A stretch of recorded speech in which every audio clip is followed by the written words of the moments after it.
taking a look at finance with First Vice President from Janney Montgomery Scott, Stephen Carlton. We got a lot on base today. This is a full segment. We got a full segment, so let's start. No chit-chat. No problem. Right into it. Yes. Jobless numbers here in New York State. The jobless numbers for March released today. Some interesting stats here. The jobless rate down to 8.2% from 8.4% in February. The interesting thing here, private sector jobs, we added over 14,000. That is an all-time high for private sector jobs here in New York State. You know, I stopped when I read that at first because I almost didn't believe it. This is an all-time high for New York State for private sector. That's phenomenal. Over 7 million jobs in the state private sector. It's huge. So this is really, really a good sign. We're going the right direction in New York. Yeah, state currently has 7,426,100 private sector jobs. Yep. Did the math myself earlier today. We've been talking about this. Yes. The yogurt industry here in New York State. The governor releasing the longest press release I think the governor's ever released. And, you know, I've done this for a while. Yep. 5 pages. It's a lot here. 5 pages talking about yogurt. Biggest. I like it. Well, let me tell you what it's all about before you like it.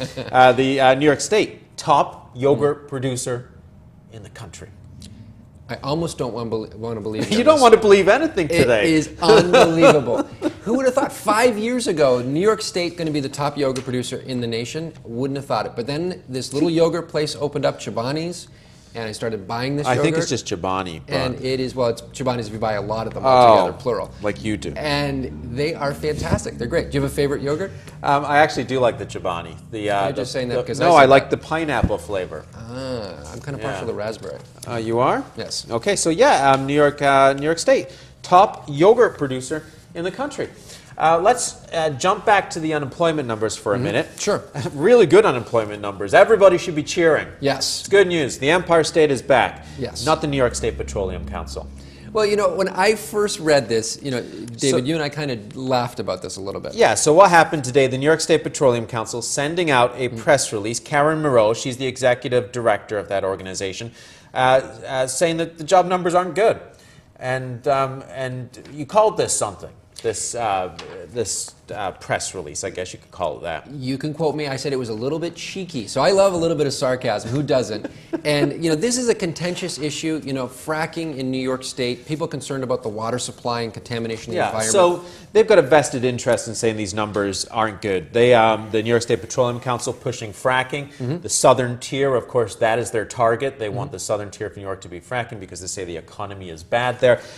Let me just, you know, the mayor of Binghamton in a Wall Street Journal article saying, you know, he wants theaters, art galleries, baseball stadiums, you know, the signs of a revitalized city. And he says, well, this press release says, well, perhaps he could offer seats to all the unemployed people in those facilities. Absolutely. This is not going to go away. And, you know, the quality of these kinds of jobs are phenomenal. They are, yeah. But there has to be safeguards that we know that, you know, when we turn the tap water on, it's not going to catch fire. Nobody likes a good, you know, I love a good glass of flaming water first thing in the morning. I think it's excellent. So I guess you could judge yourself. Environment over jobs. I know I spent some time in the southern tier. It's a desperate situation down there when it comes to the jobless. So you know, we're a little funny about the fact that fracking could be bad for the environment, but they need something.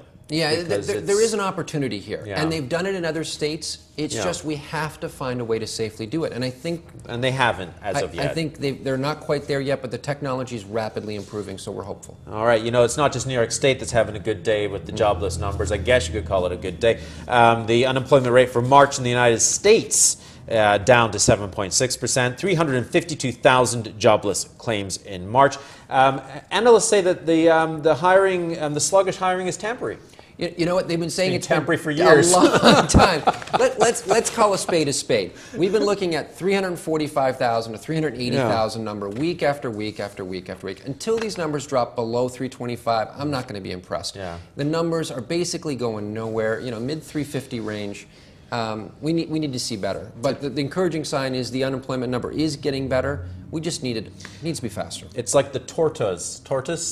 Yes, and the hare. Yes. I was trying to correct myself because when we ran through this earlier, you made fun of my accent. New York State's the hare. The United States is the tortoise. We could say that, yes. I'll go with that. All right, hey, Google, Microsoft, IBM, earnings news coming in. What does this mean for the market? So the big news right now is the numbers came out today at 4 o'clock on Google, Microsoft, and IBM. What everybody's talking about are earning expectations too high? Do we need to adjust to the downside?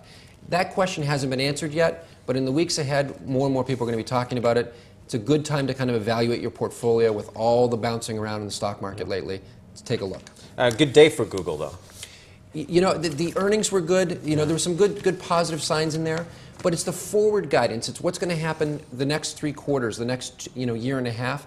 That's a little bit more difficult to project, and that's where the stock market is going. So that's a little foggy right now. And one that hasn't been a player in the game for a while, Yahoo, which posted some good numbers this past week. You know, it hasn't got the attention that it did 5-10 years ago. Well, it's just not the center of attention like it used to Well, be. you use their search engine, you use Google's search engine. Google is just far superior. It looks better, it's easier to use, and Yahoo needs to get their act together. Agree. Bottom line. I think they are. Yep. All right, let's head back home, the Spa City. As you know, a couple years ago, the Saratoga Springs City Center went under a major renovation. They enclosed that front area, added floor space. They had a phenomenal year last year. There's no other way to put it. You know, the increase of 57% more guests, the number of venues that are going through there now, the use of that facility, the amount of traction, the amount of people coming into the city.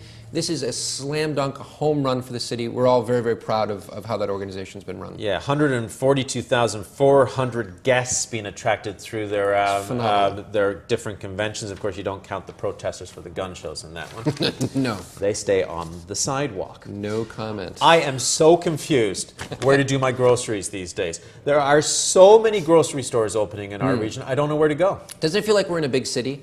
I mean, the eclectic mix here, Trader Joe's, Healthy Living, Fresh Market, all the stuff that's there, Price Chopper improvements, the Hannaford, Walmart, it's everywhere. Well, the new kid on the block, which is kind of the old kid on the block, is Walmart, opening their first, or breaking ground on their first neighborhood market. Now, the way that they promote this thing is that it's not, you know, you go into their super center, you get lost, you don't know where you are, you get delirious, days before you get out of there. They say it's a smaller store, it's easier to use, it's more customer friendly. Pretty much it's a grocery store from Walmart.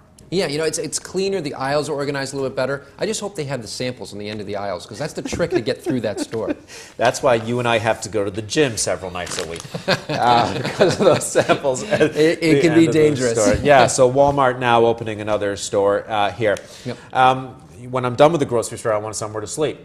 And the problem is there is nowhere to get a good night's sleep in Saratoga these days. It is very hard. You got to look all over the place, street to street. There's nothing there. There's no hotels in the Spa City at all. It's unbelievable. Plans for another hotel, $10 million Homewood Suites. We have a bit of a commercial from the company. Look at, I mean, it's one of these long stay hotels. They want to put it where the Weather Vane restaurant was. That was that seafood restaurant. You probably went there a lot. All the time. For your seafood. It's out by SPAC on Route 9 by the Honda dealership. It's not looking like the Red Roof Inn. When you look at that commercial, it's not the motel on the side of the highway. These are beautiful hotels. Yeah. The quality of these hotels coming in speaks volumes about the quality of people moving into Saratoga. Leaving the light on for you and turning the sheets down as well. Other hotel projects currently under consideration: hotel on Congress Street by CVS, the Rip Van Dam Hotel. They want to add on to the back of that, and then the long stay hotel they're doing on Lake Ave by the Hampton Inn. You know, they've done a lot of research. Somebody's put a lot of thought in this. This city's going the right direction. Can you hear me now? Like my phone? It's time for an upgrade. Flip phone. Verizon beating earnings expectations. They sold 4 million of those things that you have. This thing right there. here? Yeah, 4 million. Beautiful phone. I got to get you a coupon or discount for get you one of these. I have the competitor, which is the Verizon Droid. I guess not the Verizon, Motorola Droid. Well, you can't be the best at everything. Well, right? I think it's a better phone. 4 million Apple iPhones. They sold 7.2 smartphones. And this was the phone that led the way in the rest of the sector. Well, we can't agree on everything, right? Verizon shares beating expectations. They made $29.4 billion. Great quarter. They've done a lot of good things. Give me a call later. We'll do the rest of it because we're being wrapped up. Perfect. Thanks. Stephen Carlson, First Vice President, Janney Montgomery Scott, and that is our look at finance. And of course, as always, you can see it on the website, looktvonline.com.